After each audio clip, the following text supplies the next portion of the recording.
Hello বন্ধুরা, welcome to my channel. আশা করি তোমরা সবাই খুব ভালো আছো। আমিও খুব ভালো আছি। আমার একটি নতুন ব্লগে তোমাদের সকলকে স্বাগত জানাই। আজকে মা ভোলা মাছ কীভাবে রান্না করবে সেটা তোমাদেরকে এই ভিডিওতে দেখাবো। আমি চলে এসেছি রান্নাঘরে এসে মাছটা ভালো করে ধুয়ে নুন হলুদ দিয়ে মাখিয়ে নিচ্ছে। তারপর কড়াইতে তেল দিয়ে দিয়েছি, তেল গরমও হচ্ছে আর মাছ ভাজার জন্য মাছ কড়াইতে দিয়ে দিয়েছে। এদিকে মাছ ভাজা হচ্ছে আর মাছের জন্য মশলা বেটে নেওয়া হচ্ছে। মশলাতে আছে জিরে, কাঁচা লঙ্কা, শুকনো লঙ্কা আর আদা কুচি। এই সব কটা মশলাগুলোকে একসাথে বেটে নেব। কড়াইতে তেল দিয়ে দিয়েছে, তারপর দিয়ে দিল পাঁচফোড়ন আর শুকনো লঙ্কা আর মাছের জন্য আলু। এই আলুটাকে ভেজে নিচ্ছে। আর এদিকে দেখো মাছ ভাজাও হয়ে গেছে। আলুটা যখন আধা আধি ভাজা হয়ে যাবে তারপর দিয়ে দেবে পেঁয়াজ কুচি।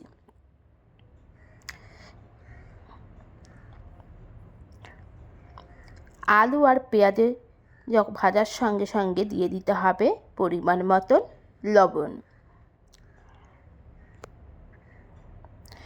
এরপর দিয়ে দিচ্ছে পরিমাণ মতন হলুদ।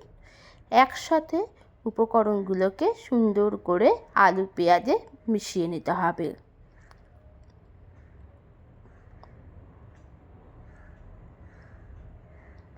এদিকে আমার ভাজা অনেকটা হয়ে এসেছে আর বেটে রাখা মশলাগুলো দিয়ে দিয়েছে।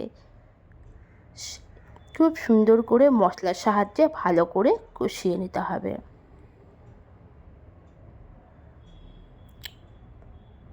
কষাতে কষাতে দেখবে মশলার গায়ে থেকে তেলও বেরিয়ে গেছে আর কি সুন্দর কালার হয়েছে দেখো। এরপর মা দিয়ে দিচ্ছে পরিমাণ মতন জল। খুব সুন্দর করে ভালো করে ফুটিয়ে নিতে হবে। মাছের জন্য ঝোল ফুটে গেছে। এরপর দিয়ে দিচ্ছে ভেজে রাখা মাছ। এক এক করে মাছগুলো দিয়ে দিচ্ছে।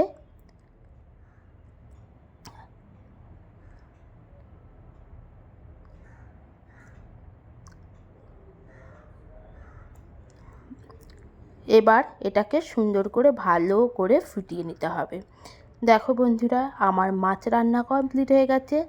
আর কেমন লাগছে দেখতে, তোমরা কে কে ভোলা মাছ কীভাবে রান্না করো আমাকে অবশ্যই কমেন্ট করে বলবে। রেসিপিটা তোমাদের কেমন লেগেছে তোমরা অবশ্যই আমাকে জানিও। ভালো লাগলে লাইক করো। সবাই ভালো থাকবে, সুস্থ থাকবে।